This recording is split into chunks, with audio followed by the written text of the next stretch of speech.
예, 그래요. 뭐 인사하셨겠지만 같이 또 서로 사랑한다는 고백을 우리가 흘려보낼 때 어, 좋은 영적 전이가 일어납니다. 믿습니까?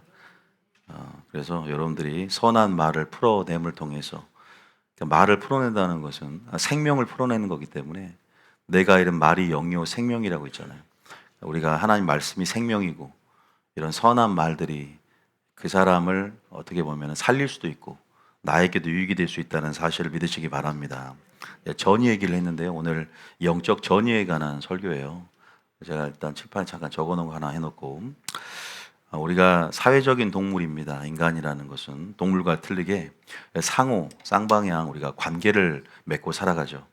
우리가 수많은 관계 중에 뭐 교회 안에서도 직장 안에서도 가정 안에서도 관계를 맺는데요. 이 관계를 통해서 우리가 보이지 않지만 뭐 의식이 됐든 무의식의 영역이 됐건 수많은 영향력들을 주고 받는다는 사실을 아셔야 돼요. 직간접적으로 영향을 받습니다. 그 영향력은 우리 신앙에도 영향을 미칩니다. 그리고 우리의 성품의 형성에도 분명히 막대한 지대한 영향을 미치고 있습니다. 우리가 의식하지 않기 때문에 이런 우리 안에 마음 속에서 안에서 밖으로 흘러나가는 또 밖에서 유입되어지는 어떤 그런 영적 영향력들에 대한 이해가 없기 때문에 우리가 너무 이런 것들에 대해서 무방비하게 노출돼 있고 또 경계하지 않거나 또 무조건적으로 수용할 때 부지불식간에 내가 원하지 않는 모습으로 변화될 수도 있는 것이고 뭐 신앙생활 할 때도 내가 돌파하고 싶지만 돌파가 안 되는 신앙생활에 영향을 미치기 때문에 그게 뭐냐면 여러분들이 서로의 관계 영향력 때문에 그럴 수 있다는 것을 오늘 여러분들에게 좀 말씀드리고 싶어요. 그게 교우의 관계가 될 수 있고요. 또 목회자의 관계도 될 수 있고 또 부모와 자식 간의 관계도 될 수 있고 직장 간의 동료와의 관계도 될 수 있다는 것을 여러분들이 이해를 할 필요가 있습니다. 전이라는 것이 이렇게 전염되어진다. 어떻게 보면 흘러가는 것이죠. 그래서 오늘 여러분들에게 뭐 우리가 관계 영적 전이가 일어나는 뭐 우리가 이 관계를 통해서 전이가 일어난다고 했는데 뭐 우리가 좀 더 세부적으로 가면은 관계 통로가 있어요. 영적 전이의 통로라고 하거든요. 우리가 관계를 맺으면서 우리가 말이나 그죠? 가장 우리가 쉬운 것은 우리의 말로서 또 행동으로서 또 감정으로서 우리가 말, 행동, 감정이 대표적이잖아요. 좀 더 구분하면 시선, 또 우리의 접촉, 또 우리의 마음 그리고 이런 어떤 말 이런 것들이 어떤 관계 안에서 전이의 통로가 되는데요. 저는 뭐 다른 건 거두절미하고 오늘 세 가지에 좀 포커스를 맞춰서 말씀을 드리려고 합니다. 첫 번째는 누가 관계에 주도권을 쥐고 있느냐. 이거에 대해서 좀 나누고 싶어요. 영적 주도권을 잡는 삶을 살아야 되거든요. 관계 주도권을 잡아야 돼요. 이런 부분이 어떤 부분인지 좀 말씀드리고 싶고 여러분들이 두 번째는 끊어야 할 관계, 정리할 관계가 있어요. 마음이 약해서 또 나는 거절 못하는 성격이라 누군가를 확 관계를 정리하고 내친다는 것은 하나님의 사랑에 어긋나지 않을까 걱정하지 마시고 끊어버리세요. 과감하게 정리하고 어떨 때 정리해야 되느냐. 그리고 세 번째는 반대로 어떤 관계를 내가 최우선으로 삼아야 되는가. 최우선으로 삼아야 할 관계가 있죠. 가장 첫 번째 우리가 이거 말하자면 어떤 관계가 가장 최우선의 관계가 될까요? 말씀과의 관계겠죠. 하나님과의 관계. 우리가 하나님과의 관계 대신 대인이 있는데 하나님 관계가 먼저겠죠. 그래서 여러분들이 이것은 더 확장적으로 나아가면 교회와의 관계, 또 영적 지도자의 관계와도 무관하지 않는다.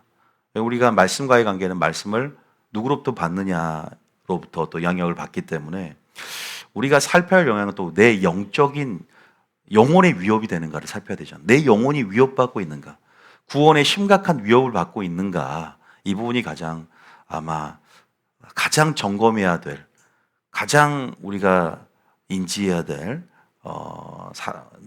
내용이 아닌가 싶어요. 그리고 여러분들이 또 믿음이 내가 떨어지게 하는가, 내 믿음이 지금 성장해야 되고 지금 마지막 때 어제도 계시록 그랬지만 정말 주님 올 때가 이렇게 가까이 왔다는 발자국 소리가 이렇게 가까이 왔다는 전 세계적인 지정학적 움직임들이 성경의 성취와 함께 맞물려서 계속 우리가 이런 징조들이 나타나고 있는데, 발현되어지고 있는데, 구속이 가까워했을 때 머리를 들어야 되고, 이제 믿음을 점검해야 되고, 믿음을 살피고, 지금 그렇게 우리가 나가야 되는, 집중하고 나가야 되는데, 믿음이 떨어지게 만들고 내 영혼을 위협하는 관계가 있는가? 제가 오늘 두세 개는 묶을 수 있어요. 그래서 좀 말씀을 드리려고 합니다. 관계 주도권, 참 우리가 잡아야 할 주도권이 참 많습니다. 여러 가지 예를 들어 보면요. 여러분들 어쨌든 우리가 아까 제가 마음에서부터 뭔가 흘러나가요. 우리가 입으로부터 뭔가 흘러나가잖아요. 우리 행동에서 어쨌든 이런 것들을 그대로 누군가는 영향을 받고 나도 영향을 받아왔어요. 그런 부분에서 우리가 이걸 인지를 하고 오늘 얘기를 들었으면 좋겠는데요. 첫 번째는 여러 관계를 맺고 있습니다. 한번 생각해 보십시오. 어떤 관계들이 있습니까? 우리가 이단과의 관계가 있습니다. 우리가 이단을 만날 때가 있어요. 여러분 집에 이단이 들어올 때 나는 이제 어느 정도 말씀을 들었고 수준이 올라갔기 때문에 내가 이단도 내가 한번 상대해서 설득할 수 있겠다라는 생각을 한 적이 있잖아요. 그런데 그들은 그들의 논리를 갖고 있어요. 그들이 가지고 있는 최적화된 맞춤식 논리가 있어요. 남의 말을 들어서 논리로 설득하고 논거를 제시하는 게 아니라 자신이 가지고 있는 논리 안에, 그러나 그 논리는 합리적으로 마치 말씀의 짝과 짝을 맞추듯이 맞춰놓은 틀이 있어요. 신천지를 위시해서. 여러분들이 그들과 변론을 하고 또 여러분 신앙을 변증하면서 만약에 토론을 한다든가 학문적으로 여러 가지 얘기를 한다면 말리고 싶습니다. 오히려 여러분들이 설득당할 수 있어요. 오히려 그 안에 안 좋은 부정적인 영향들이 흘러갈 수 있다는 것을 알아야 돼요. 그래서 이단들은 뭐라 그래요? 요한 1서에 보면은 아예 인사도 하지 말라 그래요. 우리는 인사는 해야 될 것 같잖아요. 인사할 필요도 없어요. 집에 들이지도 말고, 그러면 만약에 네가 그걸 참여하면 악에 참여하는 것이다. 일단 읽어보고 요한 3서, 요한 1서, 요한 2서죠. 9절 10절 한번 읽어보겠습니다. 자, 요한 2서 9절 10절. 2서 1서. 예. 자, 맞나요? 맞죠? 9절 읽어볼까요? 시작. 지나쳐 그리스도의 교훈 안에 거하지 아니하는 자는 다 하나님을 모시지 못하되 교훈 안에 거하는 그 사람은 아버지와 아들을 모시느니라. 10절. 누구든지 이 교훈을 가지지 않고 너에게 나아가거든 그를 집에 들이지도 말고 인사도 하지 말라. 11절. 그에게 인사하는 자는 그 악한 일에 참여하는 자임이라. 사도 바울은 영적 전혀에 대한 분명한 이해가 있었어요. 우리가 보이지 않지만 서로 대화를 하는 가운데 오고 가는 부정적인 영향력들의 그 파급력과 심각한 파괴성을 이해합니다. 제가 항상 얘기하는 게 우리 마음을 사수해라. 마음속에 있는 진리를 사수해라. 변호해라. 그런 변증할 수 있는 우리 안에 단단함이 있어야 되고 준비됨이 있어야 되거든요. 온유한 심령으로 말씀을 받고 마음의 정원을 갖고서 가시와 엉겅퀴가 자라지 않도록, 외부로부터 잘못된 것이 유입하지 않도록 항상 경계심을 가지고 있어야 돼요. 믿습니까? 내 마음의 파수꾼이 되어야 돼요. 주여, 내 입술의 문을 굳게 지키소서. 내 생각을 지키소서. 지켜야 할 게 왜 그러냐? 외부로부터 마귀는 예수팔 생각을 집어넣는 것처럼 가라지를 집어넣듯이 유튜브를 통해서, 듣는 것을 통해서 보이지 않지만 씨앗 형태로 마음에 심어진다는 거예요. 그것의 영향력은 엄청납니다. 당장에는 모르잖아요. 그게 나중에는 진리를 질식시켜서 죽일 수 있다는 거죠. 이단들과 오고 가는 그 말을 섞는 그 과정 속에서 가라지들이 여러 마음에 심어지고 공명이 되어지는 게 아예 없을 수 없거든요. 이단들이 어떤 설득의 기술로, 대화의 기술로 접근할지 모른다는 거죠.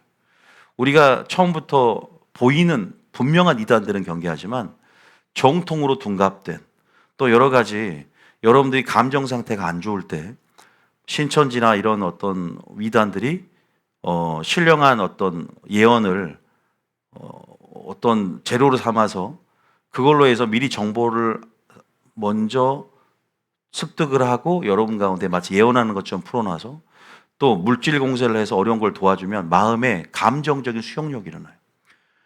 그러면 처음에는 이단이라고 접근 안 해도 감정적으로 열어지면, 감정적으로 수용력이 확장이 되면 나중에 서서히 이제는 뭐랄까 그 마음속에 집어넣기 시작하는 거예요.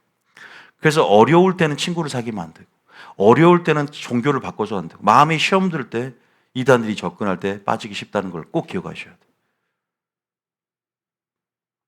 내 감정 좀 흔들린 상태, 내가 안 그래도 교회 시험 들어서 지금 친구도 없고 지금 이 교회에 부정적인 감정이 있는데 이단들이 그때 때마침 접근할 때 빠지기 쉽다는 걸 꼭 아셔야 돼요.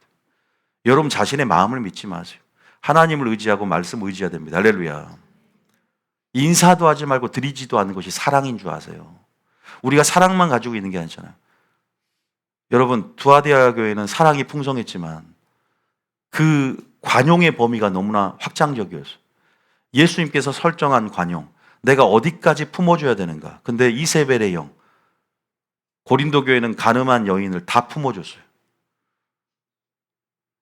우리가 사랑이라는 이름으로 행하는 게 너무 많아요. 사랑이라는 이름으로 다 품어주면 된 줄 알지만 죄까지 품어주란 말 안 했어요.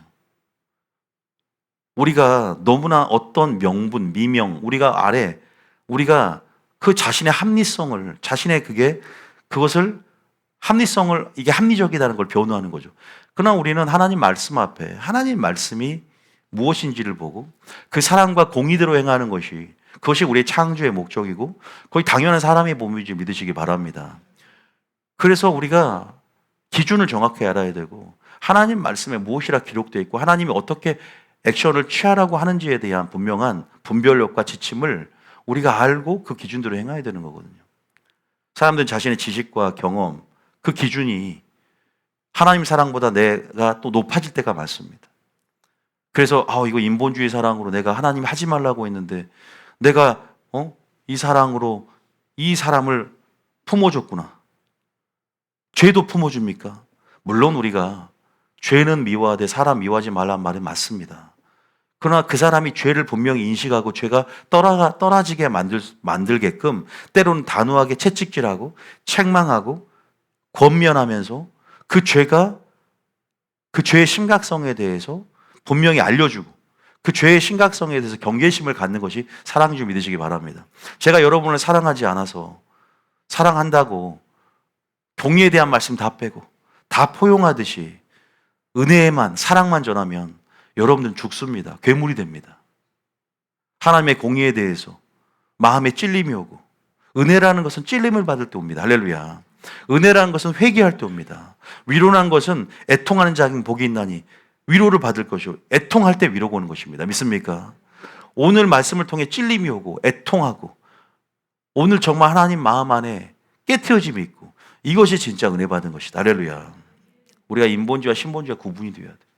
그래서 우리가 꼭 이것을 기억했으면 좋겠다는 생각이 듭니다. 그래서 여러분들이 건전한 이 거절들은 참 필요해요. 그리고 단호한 거절도 필요합니다. 확실한 내가 신앙적 기준을 가지고 줏대를 가지고 마지막 때 많은 이단들이 정통 안에서도 교회 안에서도 이 교회가 하나님 나라가 될 수 있도록 여러분 안에 마음에 하나님 나라가 붕괴되지 않도록 진리를 사수하고 마음을 사수하는 그러한 신본주의 스탠스로 여러분이 나가시게 했으면 축복합니다. 그래서 내 상태가 안 좋을 때는 친구를 웬만하면 사귀지 말고 이단들과 어쨌든 말을 섞지 말라. 감정적인 코드가 맞고 수용력이 커져버리면 너무나 많은 것들이 밀물듯이 내 안에 들어올 수 있기 때문에 그때 친구를 사귀어도 나쁜 친구를 사귄다면, 좋은 친구를 사귀면 괜찮지만 그럴 때 그 나쁜 부정적인 영향력들이 나를 지배하기 쉽다는 것을 꼭 알고 여러분들이 관계를 맺을 때 항상 유의하고 신중해야 된다는 것을 오늘 말씀드리기를 원합니다. 아시겠죠? 꼭 기억하셔야 돼요. 우리가 또 믿지 않은 여러분들이 남편이 있는 분들이 많아요. 저희 교인들이. 믿지 않는 부모도 있을 겁니다. 나 혼자 믿어요. 그럴 때 아까 이단 같은 경우는 영적 주도권 필요도 없어요.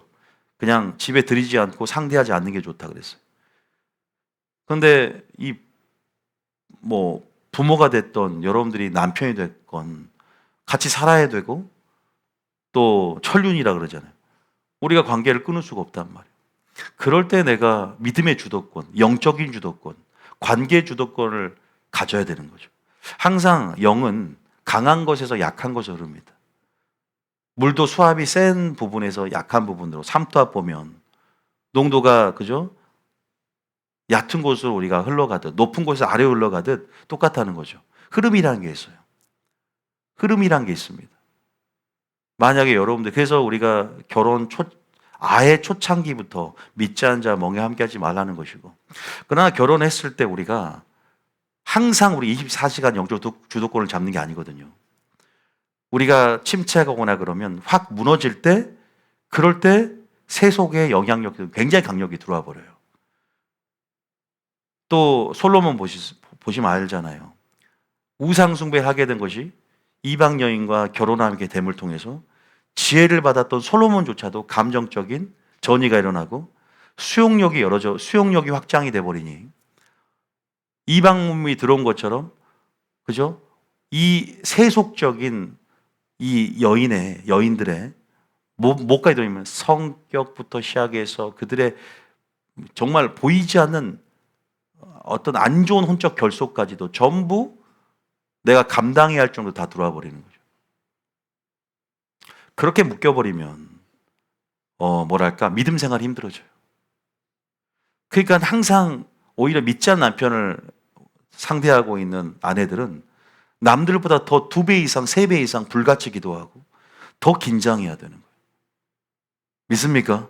이거는 그냥 얘기하는 게 아니란 말이에요. 본인이 어쨌든 모를 때 기도했던 죄의 문이 열어졌고 틈이 열어졌기 때문에 그런 부분 안에서 마귀가 공격할 수 있는 틈들은 너무나 많은 거예요. 물론 이것을 합력하여 선을 이루고 선용하셔서 결국은 선으로 바꿀 수 있는 분이지만 거기에 대한 대가지불, 거기에 대한 책임은 내가 지면서 돌파하고 더 하나님께서 다주신 연단 안에 더 정금같이 나오도록 힘쓰는 건 내 자신이라는 거예요. 할렐루야. 물론 결말은 좋을 거라고 생각하지만 그럴 때 한순간도 방심하면 안 되는 거예요. 잘 해나가다가도 한 번 침체 걸 때 확 무너질 때 정말로 한국 축구 정말로 그저 서로 잘 빌드업 해가서 골은 정말 어렵게 넣어요. 근데 골 먹는 거는 한순간에 그냥 찔러가지고 골 먹는 거 보세요. 프리킥 한번 잘못해서 이번에 월드컵 보니까 키 큰 놈들 그거 상대하겠습니까? 갑자기 달려들어서 헤딩하니까 뭐 넣어버리잖아요. 너무 허무한 거예요. 이렇게 어렵게 넣는데 우리는 처음부터 한 방에 해가지고 한 방에 찔러버리지 그냥 이렇게 빌드업해 나갔는데 우리 인생이 그런 것 같아요. 공등탑이 무너지라 이렇게 신앙생활하면서 공등탑을 쌓고 힘들게 사는데 무너지는 것은 공원 앞에니까 한순간에 무너지더라 이 말이에요.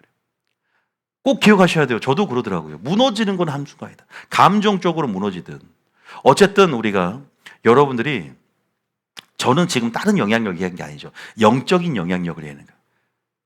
남편과의 영적인 부분들. 그런 부분 안에서 우리가 오히려 더 본인에게는 믿지 않은 남편이 있기 때문에 더 기도할 수 있거든요. 때로는 또 좋게 생각하면 더 기도하게 되고 믿지 않은 남편 때문에 더 눈물 흘릴 양들이 더 많아지고 하나님 보시기에는 더 가난한 심령으로 나갈 수 있기 때문에 오히려 남편이 예수 믿기 전에 본인에게는 유익이 된 분들 굉장히 많더라고요. 저는 많이 들었어요. 우리 남편이 예수 믿는다는 분들은 같이 더 무너지는 걸 많이 봤고 저희 교회도 같이 오다가 두 분 다 나가는 경우를 봤어요.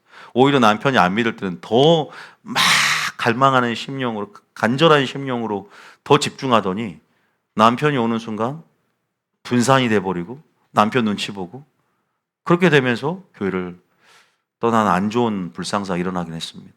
물론 여러 가지 변수가 있지만 그런 부분을 한번 생각해 보면 어쨌든 여러분들이 어떤 주도권을 뺏기는지 뺏기고 안 뺏기고의 문제가 아니라 저는 영적인 주도권은 우리의 구원과 관계가 있고 영적인 주도권은 우리의 신앙과 관계가 있고 영적인 주도권 우리의 믿음과 관계가 있다면 그것만큼은 놓치지 말고 오히려 영적인 영향력도 흘려보낼 수 있는 선한 영향력을 흘려보낼 수 있는 여러분 되시겠으면 축복합니다. 지혜롭게 하세요. 지혜롭게. 말로 하지 않아도 때로는 내 액션이 전도가 되는 것입니다. 선한 행실을 통해서 남편이 하나님을 보는 것입니다. 예수 그리스도의 냄새를 통해 그 냄새를 인지하고 아, 예수님이 살아계시구나.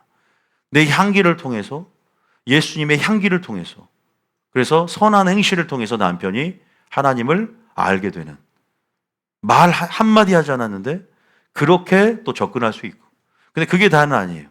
반드시 또한 말로서도 씨가 뿌려지는 부분들이 필요합니다. 그래야만 더 성숙되게 그래야만이 뭐랄까 우리가 그 말을 통해서 믿음은 들음에서 나기 때문에 더 믿음이 성장한다 사실을 알고 여러분이 기회를 보고 지혜롭게 꼭 그렇게 집안에서도 하나님 나라를 이룰 수 있도록 여러분 통로가 되시게 했으면 축복합니다. 이단 얘기하고 또 믿지 않는 남편 얘기를 했어. 물론 친구 관계도 마찬가지라는 것을 같은 원리 안에서 말씀드리고요. 근데 그거보다 더 큰 것은 뭐냐면 우리 속사람과 겉사람의 관계 주도권인 더 심각한 문제죠. 내면의 전쟁이 일어나고 있는데 항상 우리 속사람에 대한 얘기는 했습니다. 하나님의 법을 즐거워하고 속사람은 성령의 지배 가운데 들어가기를 원하고 겉사람과의 대결과 구도 가운데 속사람이 강건해지면 겉사람을 항상 이깁니다. 그래서 여러분들이 무엇을 의식하느냐? 내 안에 지배적인 흐름이 어떤 흐름이 되어야 되냐? 속사람이 강건하다는 것은 이미 속사람은 성령께 내어드리기 때문에 성령 충만하다는 것이고 성령이 나를 지배하는 것이고 예수님을 나의 왕으로 모셔드리는 거예요. 할렐루야. 그래서 여러분들이 속사람을 의식하며 내 속사람과 겉사람의 이 자아가 분리되진 않지만 이런 내면의 싸움에 대한 메타인지가 있어야 돼. 아, 이런 부분이 싸우고 있구나. 지금 나의 감정이 이건 예배 드려야 되는데 드라마를 보기 원하는구나. 집에서 게을러서. 그죠? 감정과 본능도 행하려는 나의 겉사람. 아, 속사람 하나님의 법을 즐거워해서 오늘 하나님의 법, 하나님의 말씀, 임재를 사모해서 가고 싶구나. 이 싸움이 일어나지 않습니까? 그럴 때 밥을 더 준 개가 이기다고 제가 말씀드렸어요. 평소에 여러분들이 더 마지막 때 나의 삶의 주된 양식, 그러니까 예배 드리는 삶이 마리아처럼 말씀의 자리에 앉는 삶, 다윗처럼 성전에 올라가기를 기뻐하는 그러한 경건의 유익과 경건의 습관과 그런 여러분들이 영적 우선순위가 확정이 돼야 돼. 모든 우선순위가 재별될 때 우선순위가 바로 그렇게 여러분 간에 습관이 되고 익숙함이 될 때 경건은 유익하다. 믿습니까? 그렇게 되셔야 돼요. 지금 마지막 때는 그게 생존 전략이에요. 그게 여러분을 위해서 그런 삶의 자리를 확보하고 영적인 자리를 그리고 삶의 우선순위가 확정된 그러한 삶을 사는 사람들은 습관이 배어있는 것들이 얼마나 중요한가. 그래서 속사람이 여러분의 주된 생각, 속사람의 생각이 주된 생각이 될 수 있도록 속사람이 존재의 주인 될 수 있도록 늘 속사람을 강건하게 하고 속사람을 활성화시키시게 했으면 축복합니다. 속사람 모두 오늘 눌러놓으세요. 그럼 감정도 행하지 않습니다. 이성 없는 본능을 쫓아가지 않습니다. 할렐루야. 그런 싸움에서 날마다 이기는 연습, 승리하는 연습을 하시길 예수님 축복합니다. 그렇게 되시죠. 그래서 속사람과 겉사람의 싸움도 있다는 것. 영적 주도권을 누가 잡느냐. 이것은 사활을 걸 정도로 중요하다는 걸 말씀드려요. 마지막으로 또 하나가 있죠. 교회 안에서 그럽니다. 교회 안에서 이 사람들은 군중 심리를 따라가고 싶어 하세요. 수많은 교인들이 다 우둘한 건 아니에요. 그러나 교인 중에서도 소수가 있고 또 남은 자들이 있어요. 소수가 교회를 이끌어 가듯이. 어쨌든 그건 자체하고 목회자와 성도 입장에서 하나님 말씀을 대언하고 대리적으로 또 영혼의 감독자를 대리하면서 하나님께서 기름 부어서 말씀을 주셨어요. 이 말씀을 전해야 되는데, 그죠? 그때는 목회자가 단순히 영적 주도권을 잡는 게 아니에요. 말씀이, 그 안에 역사하는 말씀이 주도권을 잡는 거예요. 그 말씀이 살아서, 운동력이 있어서, 그죠? 역사할 때 여러분들을 변화시키는데, 성도들의 눈치를 보고, 다수의 의견, 마치 민주적인 절차가 하나님 나라에 적용된다면 하나님 나라는 민주주의가 아니란 말이에요.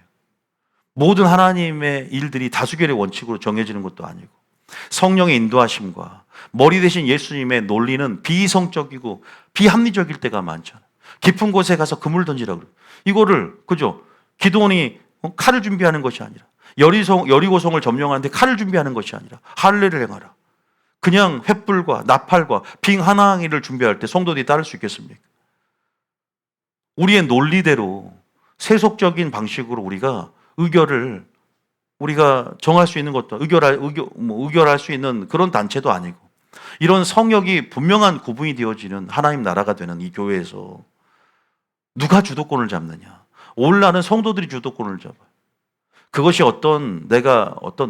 내 자리가 우위에 있다는 어떤 서열의 개념이 아니라 적어도 우리가 하나님 나라 질서를 이해하면서 보이지 않는 질서를 이해하면서 하나님께서 여전히 머리가 되신다. 예수님께서 교회에. 그리고 예수님이 일하시는 방식 안에서 오늘도 목회자를 통해 그 말씀을 전할 때 저는 그 말씀이 하나님 말씀이면 그 말씀이 우리가 주도권을 잡고 여러분 그 말씀에 전이가 되시게 했으면 축복합니다. 그러려면 먼저 사람을 통해 역사하기 때문에 목회자부터가 성도 눈치를 보면 안 돼요. 목회자가 그래서 그 신본주의 스탠스를 말미암아 사도행전 4장에도 사도들이 성령의 충만함을 받아요. 속사람부터 강건하니까 목회자가 성도들의 눈치를 보지 않고 자기를 죽인다는 어떤 교단의 눈치를 보지 않고 할 말을 하는 것을 우리가 사도행전에 볼 수가 있어요. 너희 말을 듣는 것보다 하나님 말씀을 듣는 것이 합당하다. 이렇게 말하잖아요. 사도행전 4장에. 신본주의 스탠스죠. 그랬을 때 삼투압의 법칙처럼 영적인 영향력들, 성령의 능력들이, 성령의 지배적인 흐름들이 여러분의 삶을, 여러분의 마음을 강타해서 여러분을 변화시키는 것입니다. 할렐루야. 제가 쫄아가지고 오죽 있으면 에스겔한테 너희는 그들이 네 말 듣지 않을 거야. 그들은 이마가 굳고 마음이 완악해서 너희 말을 듣지 않을 거다. 에스겔아. 그러나 너는 여호와의 말씀이 이러이러하더라고 전하라. 에스겔 3장이에요. 만약에 네가 전하지 않으면 내가 에스겔 너의 핏값을 찾겠다 그랬어요. 에스겔 3장에. 저는 전하지 않을 수가 없는 것이죠. 그래서 이거 주도권 문제입니다. 보이지 않지만 그러나 제가 여러분에게 기싸움하는 것도 아니고 제가 여기가 저희 왕국이 아니기 때문에 하나님 나라이기 때문에 여러분들이 제 속에서 역사하시는 하나님을 보고 제 속에서 말씀하시는 그 광야의 외침의 음성을 들었을 때 그 음성에 순종할 때 우리는 주님 보시기에 기뻐하는 교회가 될 줄 믿으시기 바랍니다. 그래서 예수님은 아니오가 아니라 예만 되었다. 아멘하여 하나님께 영광 돌렸다고 말하는 것처럼 예수님의 생애 가운데 하나님 말씀에만 복종했듯 우리가 지금 영적인 눈을 열고 무엇을 들어야 되는가?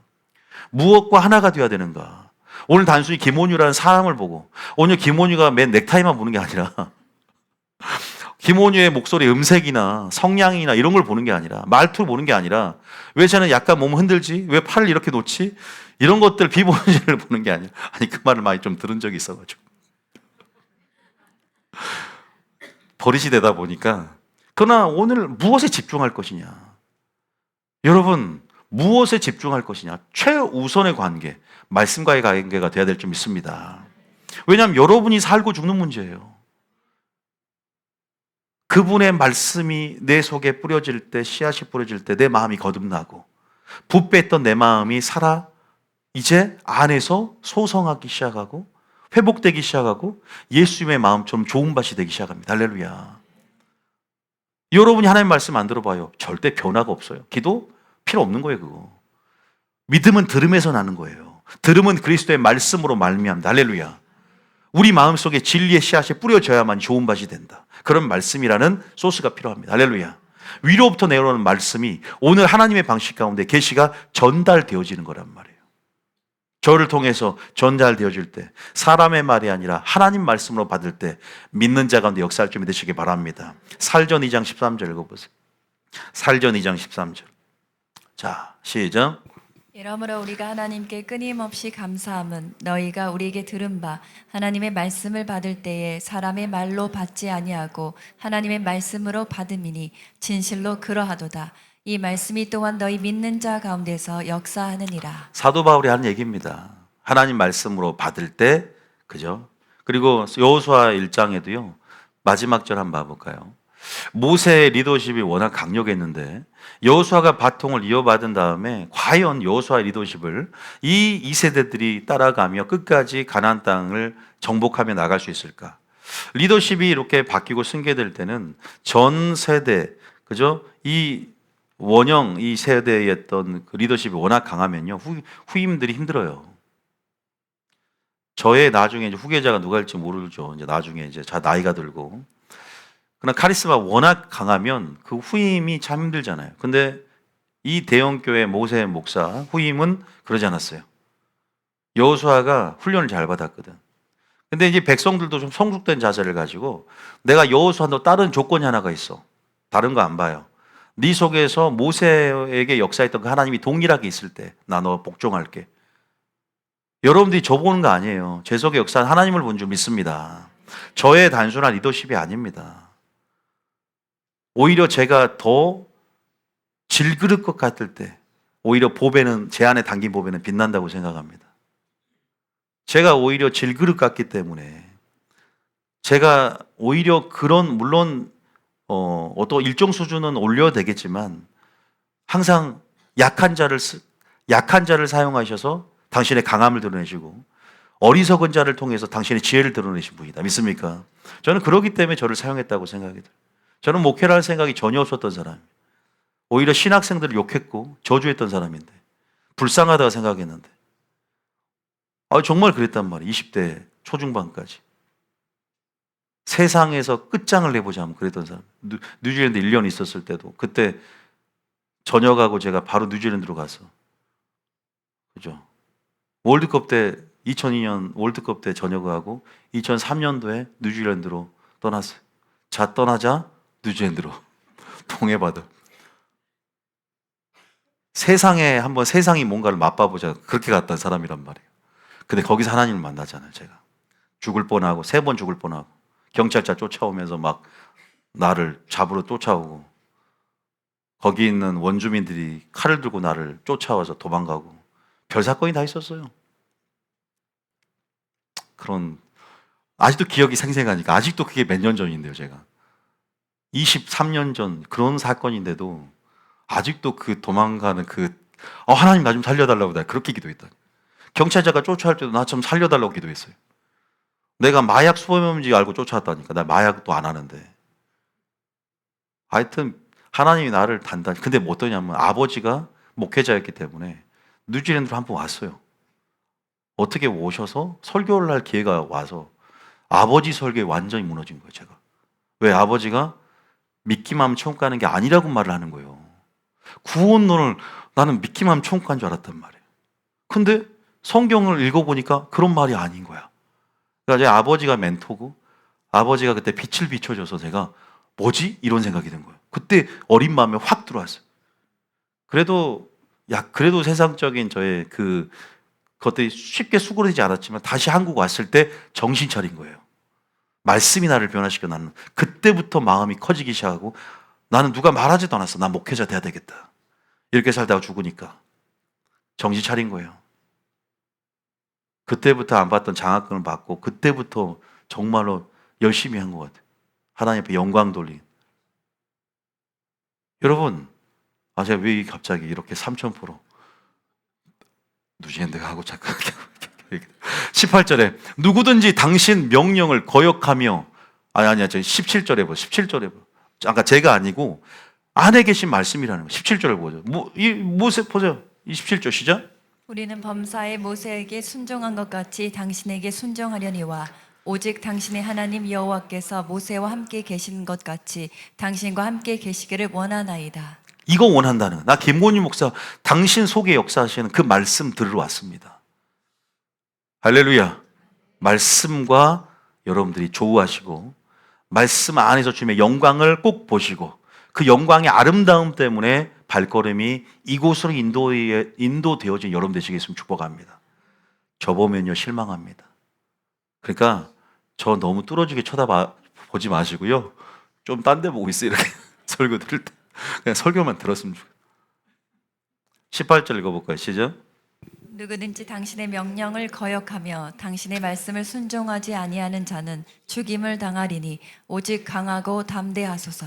자, 그러면 이제 그래요. 우리가 네 가지 예를 들었습니다. 그래서 속사람과 겉사람, 믿지 않은 남편과 믿는 아내, 그리고 여러 가지 지금 군중과 또 말씀을 가지고 있는 목회자, 여러 가지 상황을 통해서 어쨌든 우리가 이 모든 관계 속에서 여러 가지 영역에서 여러분들이 꼭 영적 주도권, 믿음의 주도권, 대화의 주도권이라면 모르겠어요. 주도권을 꼭 어쨌든 가져서 여러분이 영적인 어떤 어떤 강함이 있어서는 갑이 됐으면 좋겠고요. 영향력 선한 영향 흘려보낼 수 있는 여러분 되시겠으면 축복합니다. 두 번째는 어쨌든 연결대사함인데요. 관계를 정리하고 끊으라는 건데요. 지금 정리하고 끊을 때인가? 지금 이것에 대해서 좀 어려운 분도 있습니다. 이 어감 자체가 사랑이란 어떤 분명한 우리가 목표가 있지 않습니까? 그리스도인들은 서로 사랑하라고 하는데 우리가 끊어야 할 관계가 있고 정리할 관계, 이것도 사랑을 행하는 과정 중의 일부라는 거죠. 사랑 안에 공의가 있거든요. 우리가 공의를 전제로 한 사랑을 배우다 보면 끊을 건 끊고 정리할 건 정리하고 무엇에 집중할 것인가, 우리가 이런 부분들을 생각하게 됩니다. 자, 여러 가지 관계가 있습니다. 제가 이 부분에 대해서는 우리가 성경 말씀을 좀 계속 보면서 말씀드릴게요. 저는 여러분들에게 친구 관계 특히 얘기를 좀 하고 싶은데요. 우리가 중고등부도 있고 친구 관계가 참 중요합니다. 교우 관계도 마찬가지죠.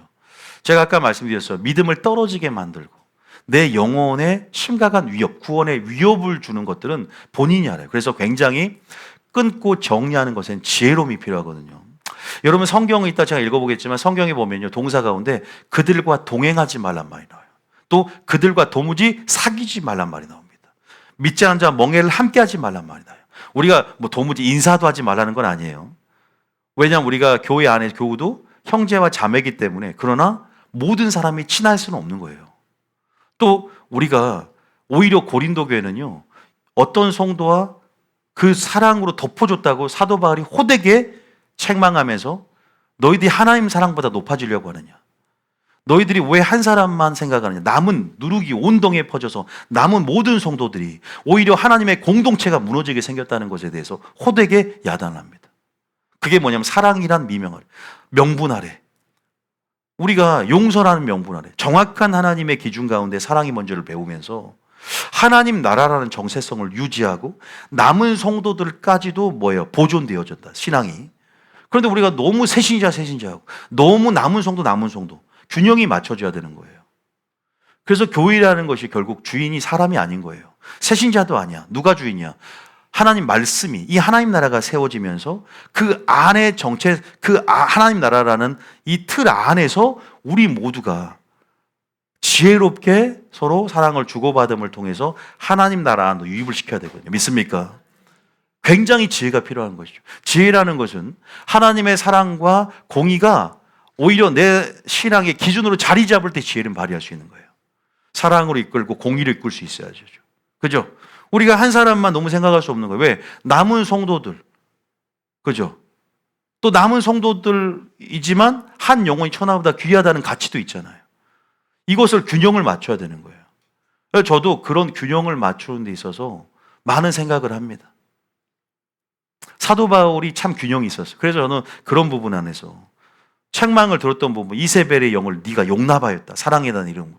이 가늠한 자를 왜 너희들이 책망하지 않고 내쫓지 않았느냐. 출교시키는 것이 영혼에게는 좋은 것인데 남은 모든 성도들 봐라. 죄에 대한 담력으로 얻고, 목회자 네가 이 사람의 죄를 묵인해버리고 성도들이 방관하고 덮어주니까 마귀가 틈을 가지고 다 성도들이 죄를 부추기고, 이거 괜찮나 보다. 은혜와 용서로 다 덮어주면 이런 죄도 괜찮나 보다. 죄를 짓기에 담력이 생기지 않느냐.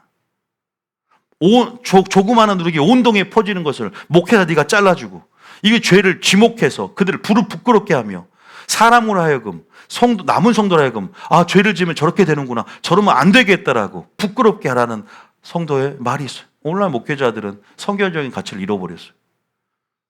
덮어주는 게 능사가 아니잖아요. 은혜가 덮어주는 것만 능사가 아니라는 거죠. 그 사람을 살리려면 죄를 도려내주고 책망하고 그 사람에게 권면해야만이 그 사람이 살아가면 자극이 없어. 자기를 자극해 줄 사람이 없어. 동기부여 해줄 사람이 없다면 그 사람 망하는 거예요. 하나님 없이 잘 되는 건 망하는 거예요. 하나님 없이 흥왕하면 망하는 거예요. 믿습니까? 누군가는 멘토가 되고 누군가는 나에게 자극을 주고 적어도 주일 설교만큼은 찔림이 되고 적어도 주일 설교만큼은 내게 자극이 되어서 동기부여가 되어서 나를 변화시킬 수 있는, 내가 무너뜨리고 내가 깨져야만 하나님 나라가 세워진단 말이에요. 내가 세워진 상태에서 하나님 나라는 세워지지 않아. 내가 완전히 죽고 무너지고 부서져야만이 하나님 나라가 세워지는데 이 경험 없이 그냥 내가 가지고 있는 경험 위에 하나님이 어떤 생각을 갖고 있는 거 볼까? 절대 믿음 안 생겨요. 간절함이 없잖아. 주님, 오늘도 내가 깨지기를 원합니다. 말씀을 내게 주시옵소서. 여러분들이 김원유가 전한다고 생각하면 안 들어도 좋습니다. 여기 왜 놓으십니까? 교양 강좌 수준으로 들은다면 오히려 저보다 더 연륜 있고 관록 있는 나이 지긋한 목사님 찾아가면 되죠. 그런 경험을 듣고 싶다면. 저는 하나님 말씀만 하기를 원합니다. 하나님 말씀을 통해서 여러분이 변화되기를 원합니다. 제가 변화시키는 것이 아니라 여러분들이 이 말씀과의 조우를 통해서 성령의 지배를 당하고 이 말씀에 찔리다는 것은 성령이 여러분들을 공격한 거예요. 공격한 건 좋은 의미예요. 공격적이란 말은 좋은 의미예요. 하나님이 여러분 안에 침노에 들어가서 여러분의 보좌에 앉기를 원하기 때문에 그렇게 하나님께서 여러분 안에 들어와 주시고 더 깊숙이 임재해 주신다는 것을 은혜인 줄 믿으시기 바랍니다. 그러기를 원하시는 하나님께서. 그래서 여러분들이 그 부분에서 관계에 대한 어떤 부분들에서 나의 믿음을 위협하는 것, 믿음이 떨어지게 만드는 것, 이런 부분 안에서 제가 정리하라, 이런 부분에 좀 말씀을 드리면서 좀 더 이건 좀 두 번째가 좀 중요해서 두 번째가 포커스가 있거든요. 자, 읽어봅니다. 고린도후서 6장 14절 읽어볼게요. 고린도 6장 14절 한번 읽어볼게요. 시작. 너희는 믿지 않는 자와 멍에를 함께 매지 말라.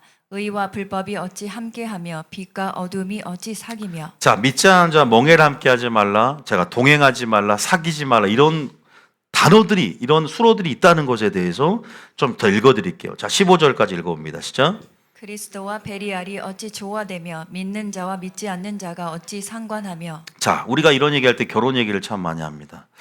결혼을 해버리면 어쩔 수 없지만 믿지 않은 자와 멍에를 함께 하지 말라. 저는 지금 뭐 청년들이 있고 남친, 여친 사귀는 사람이 믿지 않은 자다.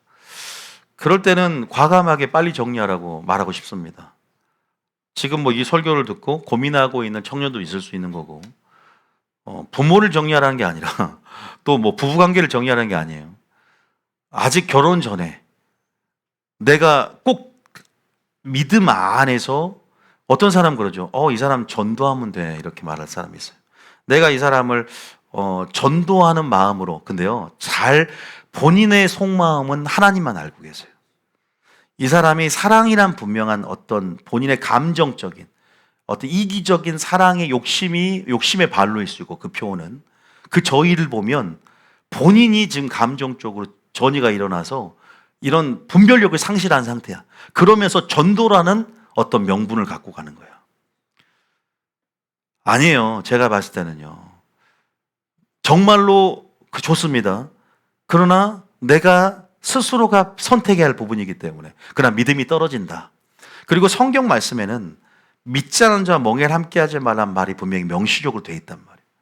그런 부분들이 있어서 예전에 어떤 분이 본인이 편의점에서 어떤 남자 알바가 있는데, 그죠? 알바가 아니라 어떤 편의점에 갔는데 남자가 어쨌든 담배를 사는데 어쨌든 이렇게 어떤 만남을 가졌대요. 유부녀예요. 실제 사건인데. 그러면서 하나님 감동 가운데 이 남자를 전도하란 마음을 줬다는 거예요. 거기서부터 나는 웃기고 자빠졌네 생각이 들더라고. 전도할 사람이 그 남자 말고도, 먼저는 없어요. 같은 동성을 하면 되지 이성을 할 필요가 있나? 그것도 유부녀가. 그래서 전도하러 해서 먼저 얘기를 좀 해보란 마음을 줘서 충분히 얘기를 했대. 얘기를 하고 나중에는 어떤 관계까지 갔냐? 돈을 빌려주는 관계까지 가고 나중에는 같이 밥을 몇 번 먹으면서 이제 뭐 상상에 맞게 해서 더 좀 심각한 상태까지 갔습니다. 제가 분명히 말을 했어요. 전도라는 명분으로 하나님이 전도하는 감동을 줬다는 것은 그건 잘못 들은 거다. 전도할 사람이 얼마나 많습니까? 주변을 살펴봐라. 그리고 같은 이성은 오히려 전도보다 더 불법을 저지를 틈이 더 많잖아요. 그러니까 어떻게 보면 우리가 이게 뭐냐면 어떤 생각에 사로잡히고 감정에 전이를 하면 분별력을 솔로몬처럼 분별력을 상실해 보이고 분명히 다른 말씀들, 나를 점검해야 할 말씀들은 살피지 않고 여기에 꽂히니까 그 사람의 감정적으로 꽂히니까 이성적으로 꽂히니까 그런 만남을 통해서 불법이 문을 열어주는 거예요. 안 좋은 결말이에요. 상담받고 간 사람 중에 한 명 있었어요. 그런 사람들 말고도 다른 사람 보면 방언이 바뀌어요. 방언 이상이 나와요. 방언이. 막이 방언 아닌데 축사를 해야 할 방언으로 영이 이상하게 돼버리니까. 내가 축사까지 해준 적이 있었어 한번. 이상한 방언이 딱 들이면 나오거든요. 마귀 방언 아니에요. 마귀 방언 아니에요. 제대로 방언을 받은 사람인데 방언이 이상하게 돼버리더라고요. 중간에. 그때 멈춰야 되거든요. 방언을. 계속하면 안 돼요. 방언도. 양심 역사를 할 때는 방언을 일단 멈추고 있어야 돼요. 말씀을 계속 읽으면서 기도해야 돼요. 그럴 때는. 어쨌든 여러분 보세요. 사랑이라는 이름으로 그러니까 우리가 이런 것들이 뭐예요? 믿지 않은 자와 멍에를 함께하지 말라. 친구 관계.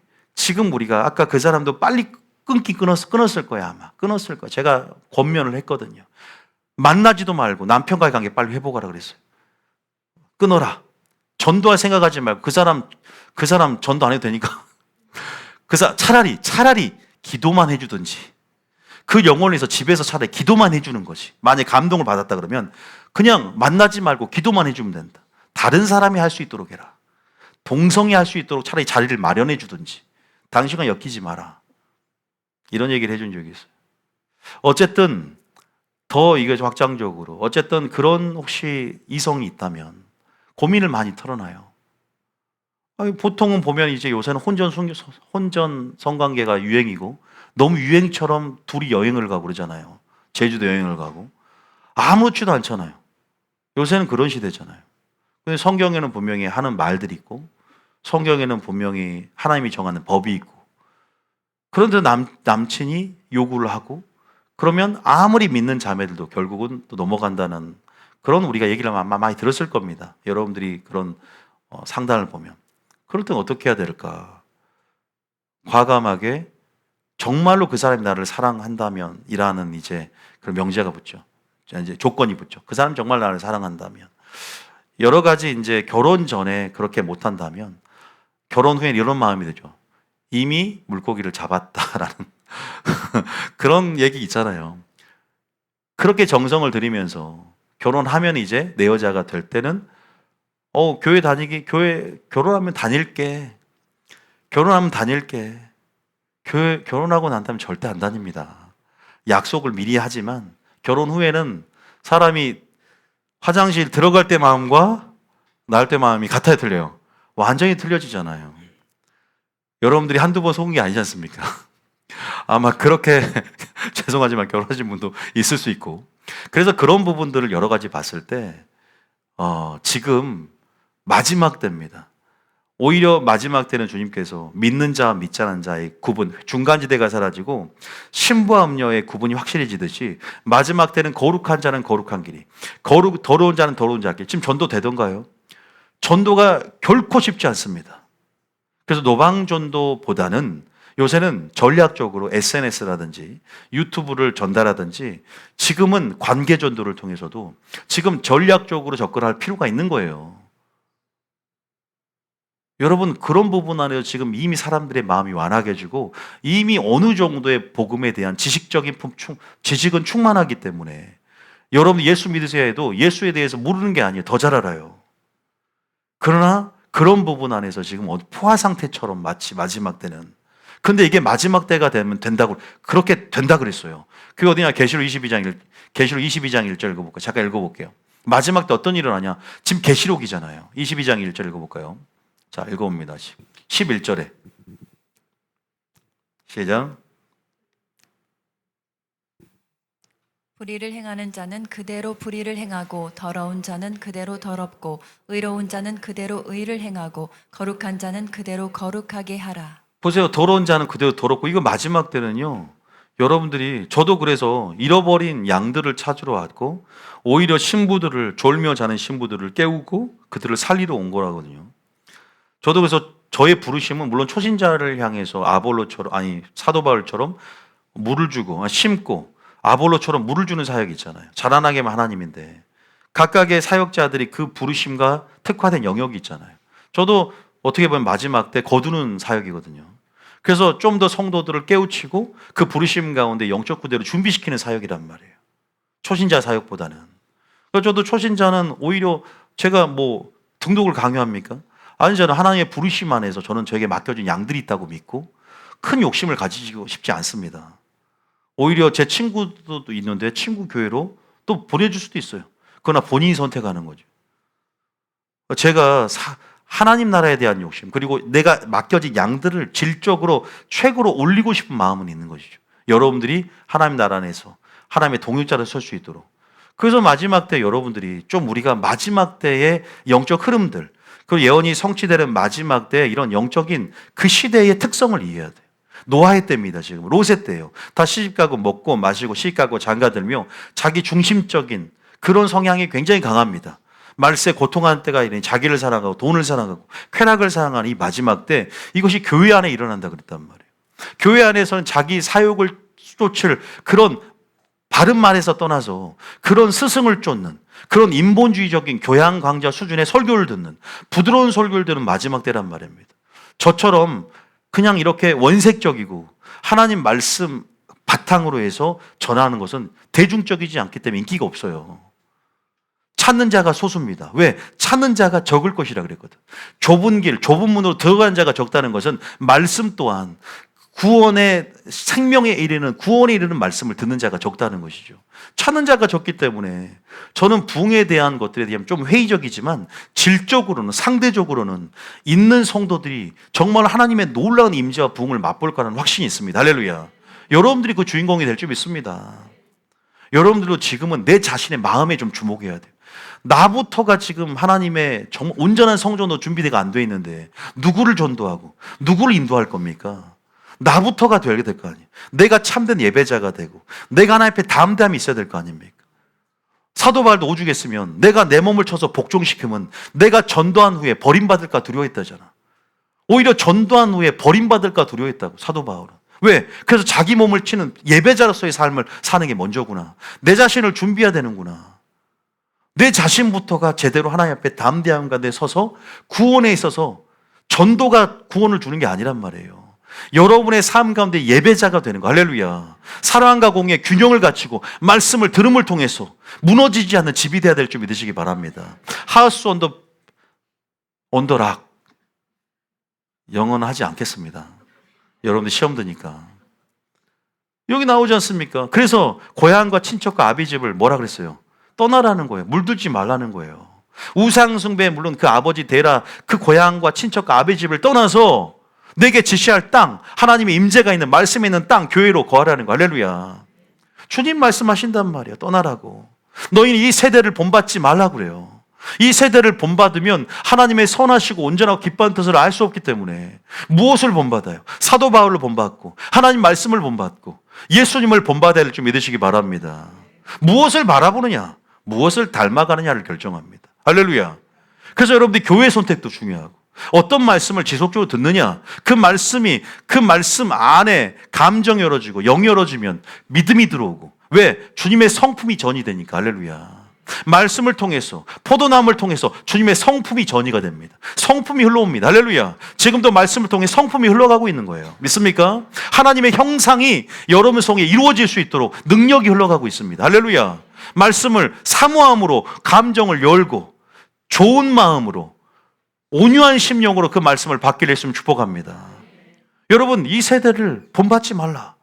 고향과 친척과 아비 집을 떠나라. 이런 말들에 주목하십시오. 분리되라는 거예요. 거룩한 분리가 있어야 된다. 우리가 이제는 관계를 정리하고 끊으라는 거죠. 세상과의 관계, 마귀와의 관계, 나의 믿음을 떨어지게 만드는 친구가 됐건, 남자친구가 됐건, 여자친구가 됐건, 이제는 온전한 나의 믿음의 배우자를 찾아야 돼. 믿습니까? 이제는 함께 동역하고 함께 걸을 수 있는 동행자를 찾아야 될 줄 믿으시기 바랍니다. 없다고요? 목사님 찾고 싶은데 없어요. 이렇게 말하는 사람도 있을 수 있죠. 믿음의 눈을 열면 오고 있네요. 할렐루야. 잠언 27장 17절. 왜요? 잠언 27장 17절 시작. 27장 17절 시작. 철이 철을 날카롭게 하는 것 같이 사람이 그의 친구의 얼굴을 빛나게 하느니라. 친구가 하는 거예요. 교우가 그런 거예요. 자, 그 다음에 잠언 13장 20절 시작. 지혜로운 자와 동행하면 지혜를 얻고 미련한 자와 사귀면 해를 받느니라. 참 잠언을 제가 요새 계속 읽고 있는데요. 참 지혜가 무엇인지를 기가 막히게 설명하고 있어요. 마지막 때 지혜를 얻고 공의와 사랑의 균형 안에서 이렇게 행동해야 되는구나를 힌트를 얻고 있어요. 지혜로운 자는 동행을 해야 돼. 할렐루야. 말씀과는 동행을 해야 돼. 예수님과는 동행을 해야 돼. 좋은 교우와는 동행을 해야 돼. 근데 미련한 자와 사귀면 본인도 해를 받아요. 고라와 다단과 아비람과 온과 함께했던 그런 사람들. 여러분, 사랑이란 미명 아래 성도가 불만을 품고 있어요. 교회. 그걸 다 사랑으로 품어주면 그 정도는 선한 성도예요, 착한 성도예요? 악한 행실에 참여하는 성도예요. 그것처럼 악한 성도는 없는 거예요. 오히려 원망하는 성도보다 사랑이라는 이름으로 품어주는 성도가 더 악한 거예요. 그 영혼이 망하고 있는데 같이 동조해 주는 거고 주파수를 맞춰주는 거예요. 그럴 때는 안 듣든지 그 방향성을 돌릴 수 있는 지혜가 필요한 거예요. 믿습니까? 잘못된 거를 잘못됐다라고 지적해주고, 그러나 지혜가 필요하지만, 물론 지혜가 필요하지만, 왜? 다이렉트로 면박을 주기에는 교우기 때문에 힘들 수 있어요. 그러나 지혜롭게 그것이 죄라고 인식되어지게 만든. 제가 왜 여러분들 인기가 없어요? 여러분들이 죄라고 인식되어지게끔 하나님의 영광, 말씀을 드러내므로 빛이 무엇인지를 비치면, 죄로 인식되는 마지막 때 내가 죄인이라는 어떤 피해의식과 죄인의식을 가지려는 마지막 현대성도가 어디 있습니까? 다 이기려고 그러고 나는 죄가 없고 잘난 맛에 사는데 나를 죄라고 하네? 책망하네? 지적하네? 이러니까 인기가 떨어지는 거예요. 대중적이 아니니까. 그러나 과감하게 칼을 들어서 암을 잘라주고 과감하게 빛을 비춰서 어둠을 몰아내주고 거울을 비춰서 여기가 화장이 잘못됐구나. 죄가 여기 붙어있네. 점도 없이 흠도 없이 하나님을 드러내줘야 되는데 그 역할을 교우관계가 스스로 해야 되는 거예요. 내가 하나님의 통로라면, 내가 이 교회를 하나님의 머리와 하나님의 몸된 교회라면, 이 안에서 함께하는 공동체라면 말씀 안에 하나 될 수 있도록 공의 칼을 들 때는 비네스 창을 들고 레이의 칼을 들고 예수님의 검을 들어서 내가 화평을 주러 온 것이 아니라 검을 던질 수 있는 용기가 필요하다. 믿습니까? 그런 자세가 신본주의라는 거예요. 그런데 너무나 아까 고린도 교회 봤죠.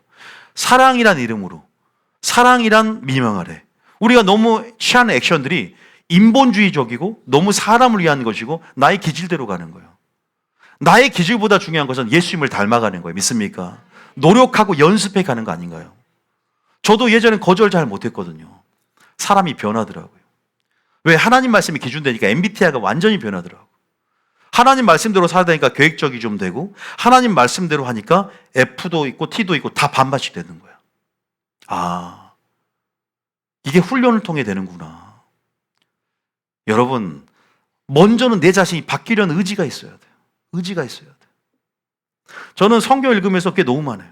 그러니까 미련한 자를 여러분들이 아예 상대를 안 해야 돼요. 그러니까 이 원망과 불만을 토로하는 것들이 우리가 감정이 상해 있거나 우리가 교회 안에 열정당군 사건을 봐도요, 부정적인 전이는 정말 빠릅니다. 우리가요, 사과가 지금 여러분 머리를 사과라고 있을 때 썩은 사과 하나만 딱 있으면요 금방 상해버려요. 냉장고 살펴보셨습니까? 제가 앵무새 사건 얘기한 적, 욕을 하는 앵무새가 한 마리 있고 노래하는 앵무새가 있대요. 두 애를 같이 세상에 넣었더니 어떻게 돼요? 둘 다 욕하고 있어요. 둘 다 욕을 하고 있더란 말이에요. 부정적인 거는 왜 이렇게 빨리 퍼져나가는지. 아니, 이거 실화입니다. 정말.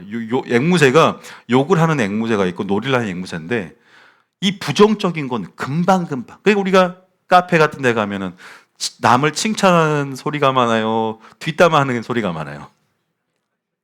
그 중에서 권사님 3명이 목사님 뒷담화, 사모님 뒷담화하는데 제가 옆에서 공부를 좀 하고 있었는데, 듣기 싫어가지고 제가 자리를 옮겼습니다. 제가 권사님 왜 지금 제가 목사인데 지금 그렇게 말씀하는 게 하나님 보시기에 좋지 않습니다. 말을 못했어요.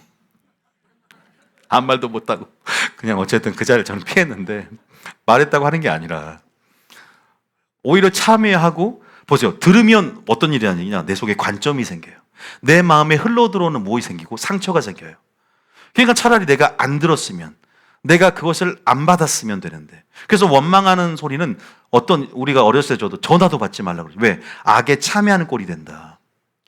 원망하고 불만 막 얘기하는 사람들, 차라리 그런 사람들도요, 하나님 앞에 토로하세요. 자기 입을 닫는 절제 훈련이 필요한 거예요. 여리고성을 돌 때 절제할 때 승리했다는 거예요. 입을 닫고 정말로 말하고 싶으면 대나무밭을 찾아가세요. 임금에게는 당나귀에게 이러면서 혼자 얘기하라고. 그리고 그때 기도를 해요. 주여, 내 마음속에 트라우마 때문인지 모르겠습니다. 부정적인 감정이 올라옵니다. 주님, 나를 고쳐주시고. 그러나 주님, 그 사람도 하나님의 사랑하는 자녀입니다. 그 사람을 버린 게 아니라 어떤 그 사람의 상처 때문에 일어날 수도 있는 것이고, 아직 변화되지 않는 나의 인본주의적인 습성 때문에 그럴 수 있어요. 저는 이제 리더십을 갖다 보니까 이것도 이해가 되더라고요. 여러분, 저 역시 없겠습니까? 저라고 뒷담화 안 까봤겠습니까? 저라고 인본주의적으로 원망 안 해봤겠습니까? 저라고 원망하는 거 다 그거 아니라고 용기 있게 했겠습니까? 아니요, 부끄럽습니다. 여러분 하나, 누구 하나 다 나는 그렇게 안 살아. 아니요, 어떤 상황이 되면 다 그럴 수 있어요. 우리 모두가 지금 들어야 할 때다. 믿습니까? 그래서 이런 부분에 우리가 서로가 좀 절제하면서 침묵하면서, 오히려 주님이 이 머리가 되신 이 교회의 주인이라고 생각하며 모든 말씀들을 듣고 계시는 하나님의 어떤 보이지 않지만 그분의 임재, 또 그분의 보좌를 주목하면서 존전의식 가운데 살아간다면 우리 행실이 바뀌게 될 줄 믿습니다. 제가 말씀드리고 싶은 것은 어쨌든 미련한 자와 동행하고 사귀면 해를 받는다. 본인도 해를 받는다는 걸 얘기하는 거예요. 자, 고전 15장 33절입니다. 고전 15장 33절. 시작.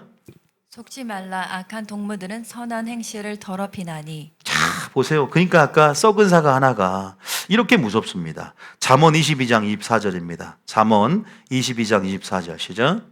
그의 행위 잠언 22장 24절. 노를 품는 자와 사귀지 말며 울분한 자와 동행하지 말지. 왜 그럴까요? 제가 말씀드린 건 전이 때문에 그래요. 25절에 나오죠. 시작.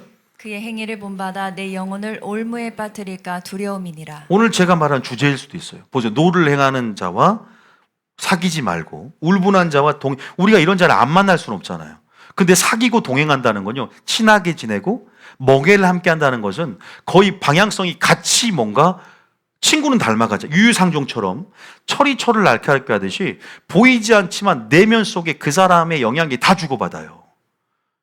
그게 어느 순간 당장은 아니지만 관점이 돼 있고 그것이 사람을 보는 시선이 돼 있단 말이에요. 그러면 내 영혼까지도 올무에 빠뜨려 버리는 거예요. 행위를 본받게 되는 거잖아요. 야, 친구 관계 이렇게 중요하구나. 예수님만 여러분 친구 될 줄 믿습니다. 본질적인 친구죠. 여러분 동료, 교우, 친구 관계 있을 거예요. 중고등부도 마찬가지. 담배, 우리 하준이가 친구들이 담배 피는 애들이 있어요. 그러니까 물론 하준이는 담배 안 핍니다. 그런데 친구들이 담배를 피면 그 냄새가 내 옷깃에 스며들어요. 그러면 나도 하준이 너 담배 안 피는데 냄새가, 담배 냄새 날 수 있잖아요. 예를 들면 옆에. 아니, 친구 관계 제가 끊으라고 할 수는 없죠. 왜냐하면 또 그들의 생리가 있고 또 그게 또 이렇게 상황이 있기 때문에. 근데 가까이 지내고 이렇게 있다 보면, 옆에 있다 보면 냄새가 옷깃에 스며들어. 그건 뭐예요? 또 담배의 연기가 똑같이 피운 사람처럼 어떻게 돼요? 내게 영향을 미친단 말이에요. 보이지 않는 직간접의 영향력이 결국은 나의 건강까지도 마치고 더 나아가서는 영향을 미친다면 우리가 이런 데서 선을 긋고 정리하고 이런 것들이 필요하다는 것을 꼭 알아야 돼. 근데 이거를 영향을 받는 것을 의식 못한 사람들은 그냥 술에 술 탄 듯 물에 물 탄 듯 신앙생활하는 것처럼 그렇게 살아가잖아요. 이 사람이 어떤 영향을 준지를 몰라. 이 사람 말이 지금 나의 모든 존재 양식과 나의 행동 모든 양식까지도 이 사람 때문에 내가 변하고 있다는 걸 모른다는 거죠. 가랑비에 옷 젖듯이 결국은 나도 친구랑 똑같아지는 거야. 같이 어울리다 보면 나 똑같은 옷 입잖아요. 여자들 보면 똑같이 색깔에 똑같은 옷 입어요. 내가 깜짝 놀랄 때가 많아. 옷도 똑같이 입어. 그러지 않습니까? 친구끼리? 파란색에 흰색, 이게요, 텔레파시가 아니라 이 무의식 흐름 안에 이게 끈으로 연결되는 게 생기거든요.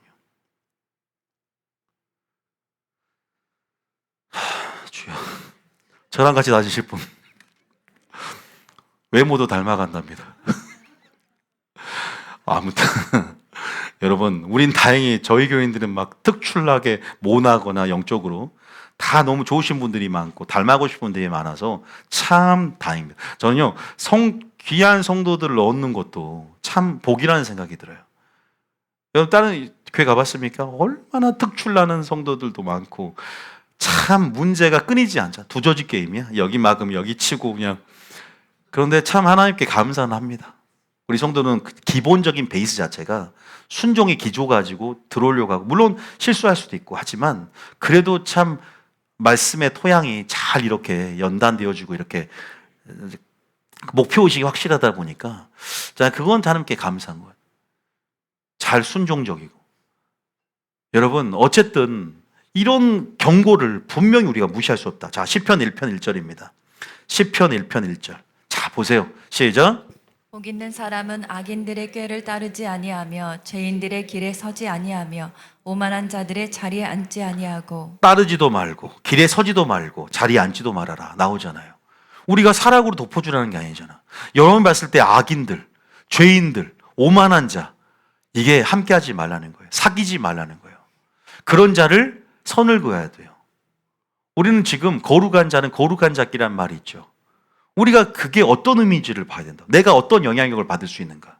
그래서 말씀과의 영향력, 말씀과의 관계, 포도나무의 관계, 거기서 성품이 흘러나와요. 그리고 목회자와의 관계, 이런 것도 굉장히 중요합니다. 보이지 않지만 나를 변화시키고 나에게 영향력을 줘요. 그래서 지도자의 영, 우리가 책 있잖아요. 그게 좋은 영향력들, 선한 영향력들을 넣어서 여러분들에게 하나님께서 마지막 동역할 수 있는 그릇으로 준비시킨다. 저는 이렇게 분명히 말씀드릴 수 있습니다. 자, 잠언 20장 19절입니다. 성경의 잠언을 좀 볼게요. 잠언 20장 19절입니다. 시작. 두루다니며 한담하는 자의 남의 비밀을 누설하나니 입술을 벌린 자를 사귀지 말지니라. 우리가 찔림을 참 많이 받습니다. 분명히 저는 이제 예전에는 안 그랬는데요. 지금은 제가 예수님이 모든 심판의 기준이 되고 예수님께서 하지 말라는 건 정말 안 해야겠다는 생각도 많이 들어요. 왜냐하면 주님이 더 그것들에 대해서, 계명들에 대해서 이런 말도 예전에는 그냥 교양 강좌 수준의 옵션이라고 생각하지만 이것이 심판의 기준 된단 말이에요. 야, 두루다니며 함담한 자는 남의 비밀을 누설하나니 입술이 벌린 자를 사귀지 말라. 우리가 이런 거 조심해야 돼요.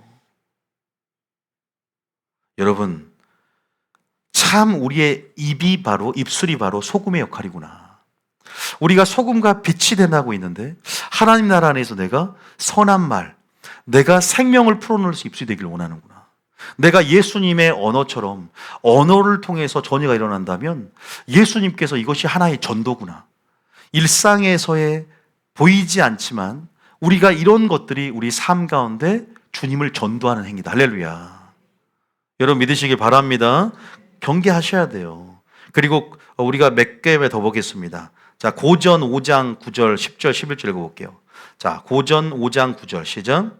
내가 너에게 쓴 편지에 음행하는 자들을 사귀지 말라 하였거니와. 그 다음. 이 말은 이 세상에 음행하는 자들이나 탐하는 자들이나 속여 빼앗는 자들이나 우상 숭배하는 자들을 도무지 사귀지 말라 하는 것이 아니니 만일 그리하려면 너희가 세상 밖으로 나가야 할 것이니라. 11절에 이제 내가 너에게 쓴 것은 만일 어떤 형제라 일컫는 자가 음행하거나 탐욕을 부리거나 우상 숭배를 하거나 모욕하거나 술 취하거나 속여 빼앗거든 사귀지도 말고 그런 자와는 함께 먹지도 말라 함이라. 교우 관계를 얘기하면서 교우 중에 그런 사람이 있다면 도무지 원수처럼 여기지 않되 사귀지 말아라. 가까이 지내지 말라는 거예요.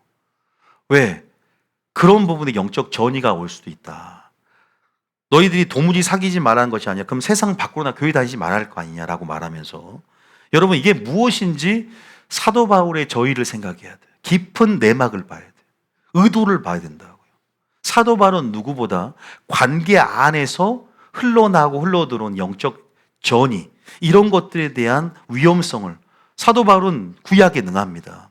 열 정탐꾼 사건을 통해서 부정적인 말이 그죠? 부정적인 감정을 통해서 마귀가 틈타며 온 회중에게 확산이 됩니다. 적은 누룩이 온 동에 퍼지듯이 그 본문 속에서 그 적은 누룩이 서로 대화하면서 감정적으로 수용이 될 때 이런 죄된 부분들에 대해서 본인도 영향력을 받는다는 거죠. 그러나 이 사람을 치리할 것은 이 죄인들을 잘못됐다라고 권면하면서 회개하라고 종용해야 돼. 그럴 때 회개하지 않으면 이 영향을 미친다면 이 사람은 조기에 출교시켜야 되는 거예요. 왜? 남은 성도들을 지켜야 되니까. 이게 사랑이고 이게 교회를 지켜가는 공의예요. 그러나 모든 것들을 예수님의 사랑으로 해야 되겠죠. 이런 행위조차도. 물론 우리가 형제를 위해서 목숨을 바치는 것이 이보다 더 큰 사랑이 없기 때문에 우리의 디폴트 값은 형제를 위해서 목숨을 바칠 준비가 돼 있어야 돼요. 그러나 형제를 위해서 목숨을 바칠 준비가 돼 있는 거하고 도무지 사귀지 말고 동행하지 않는 것은 별개라는 거예요. 공의 안에서 내가 영향을 받는데 왜 사귀어요? 좀 멀리 해야지. 왜 다 친해지려고 해? 멀리 할 사람은 멀리 해야지. 저는요, 하나 된다는 의미가 꼭 다 친해서 모든 그게 아니에요. 우리가 이런 데서 굉장히 오해가 좀 있는 것 같아요. 사도 바울은 그러면 이런 말을 하지 말아야죠. 무조건 포용해. 이세벨도 포용하고 음행한 자도 포용하고 책망하지 말아야죠. 그러나 사도 바울의 수로를 보면 동행하지도 말고 사귀지도 말고 예수님도 마찬가지입니다. 그들과 함께하지도 말아라. 근데 이게 세상 사람들 얘기하는 게 아니라 교회 생활 가운데 교우들의 관계 속에서 얘기한 거예요. 이것만 얘기한 게 아니에요. 교회 안에 또 잘못된 가르침을 가지고 온 사람들이 있어요. 막 교회를 불안하게 만들고 돈을 요구하고 막 이런 사람이니까 데살로니가서 3장에도 똑같은 사도 바울 얘기를 합니다. 데살로니가서 3장 14절 15절 14절 15절에 시작.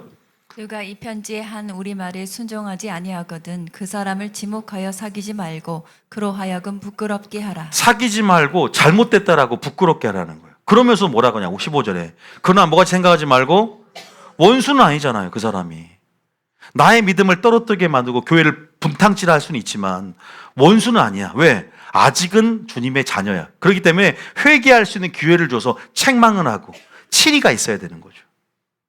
그런데 오늘날 교회는 치리가 힘들어요. 교회가. 성도들이 싫어하니까. 그러나 치리가 때로는 그 사람을 살리는 것인데 회개할 마음을 주고 그래서 형제같이 권면하라고 말합니다. 지금 이것은 데살로니가후서나 고린도전서는 이런 교회 안에 일어날 수 있는 상황들에 대해서 사도 바울이 이러한 논조로 얘기를 합니다. 자, 정리 한번 해볼게요. 우리는 정말 수많은 관계를 맺고 삽니다. 여러 관계가 있을 겁니다. 아마 여러분들이 오늘 설교를 들으면서 여러 관계가 생각났을 거예요. 나는 지금 관계 주도권을 잡고 있는가? 나는 지금 관계 주도권을 잡고 있는가? 그러니까 하나님, 예수님께서 이런 말합니다. 세상에 네 안에 계신 이가 세상에는 어떤 이보다 크다고 말합니다. 요한일서 4장 4절에. 내 안에 계신 이가 크면요 세상에 어떤 것도 유입할 수 없습니다. 왜? 막아주는 자가 있기 때문에. 성령에 충만하고 속사람이 강건하면 겉사람이 나를 지배할 수 없습니다. 내가 강해야 돼. 주도권을 잡아야 된다는 거 믿습니까? 세상에 계신 내 안에 계신 이가 세상 이보다 크다는 요한일서 4장 4절의 말은 내가 속사람이 내 삶의 지배적이라는 얘기죠. 말씀으로 내가 점철되어지고 말씀의 기준이 확고한 사람이. 할렐루야. 이런 자들은 오히려 영향력을 주는 자들이에요. 끌려다니는 자가 아니에요. 돈에도 안 끌려가고 친구에도 안 끌려갑니다. 기준이 확실하니까. 저는 그런 자가 되길 원합니다. 마지막 때가 되면 그럼에도 불구하고 우리는 24시간 주도권을 잡을 수는 없어요. 왜? 사람이니까. 연약하니까. 그렇기 때문에 날마다 성령의 충만함을 받아야 된다. 믿습니까? 그렇기 때문에 환경이 중요해요.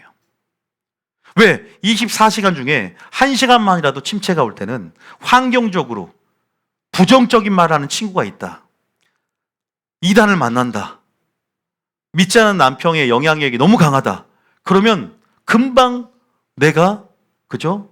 감정적으로 끌려갈 수도 있고 죄의 포로가 될 수 있는 상황에 놓일 수 있는 거죠. 우리가 이런 것들을 한번 생각해 보자는 거예요. 그래서 환경적으로 성경은 여러 가지를 말합니다. 어떤 환경에 처해 있을 것이냐. 환경이 무의식 가운데 나를 이끌어갈 수 있는 좋은 환경, 그건 좋은 교회라고 저는 생각합니다. 우리가 교회 생활하면서 자이든 타이든 어쨌든 말씀을 듣고 나를 이끌어주고 있어. 제도적으로든 뭐 선한 말 프로젝트가 됐던 여러 가지 선한 칭찬합시다가 됐던 뭐 감사 노트가 됐던 여러 가지 제도가 어쨌든 나를 이끌어주면 적어도 습관이 생기기 시작할 수 있잖아요. 당장에는 막 드라마틱한 변화가 있을지 몰라도 이런 것들이 나를 살리는 습관을 만들어주는 교회. 적어도 목표를 제시해주고 이것들이 지금은 당장의 가치를 몰라도 아, 이래서 이 교회가 가치가 있구나. 점점 물이 있게 되고 야, 환경이 중요하구나. 할렐루야. 교회라는 환경이 중요하구나. 부모는 바꿀 수 없어요. 그잖아요. 부부도 바꿀 수 없어. 이혼할 수 없기 때문에. 그러면 그거와는 틀리게 지금 내가 관계를 끊고 관계를 정리할 수 있는 친구들이 있잖아요. 교우들이 있지 않습니까? 그런다고 해서 극단적으로 생각할 필요는 없어요. 지혜가 필요하다 그랬습니다. 믿음이 떨어지는 교우들을 버리라는 얘기인가 이런 얘기가 아니에요. 오해는 하시면 안 돼요. 굉장히 지혜가 필요하면서 본인이 어떤 스탠을 취할지에 대해서 제가 오늘 힌트를 드린 겁니다. 할렐루야. 나는 무엇과 가까이져야 되는가? 가장 중요한 것은 하나님 말씀과 항상 가까이 있고 가지가 포도나무 안에 거하시길 그 안에서 하나님의 성품을 전이받고 내 안에 계신 이가 강력한 힘을 가지고 있도록 내 속에 역사하시는 능력을 따라 내 능력은 감춰지고 보호자에서 내려와서 깨트려주고 부서뜨리고 죽는 경험을 통해서 주님만 드러나고 속사람의 능력으로 강건해질 때 우리는 영향력을 주는 자가 될 것입니다. 그러나 사람인지라 피할 건 피하고 뱀처럼 지혜롭게 낄끼빠빠지죠. 영적으로.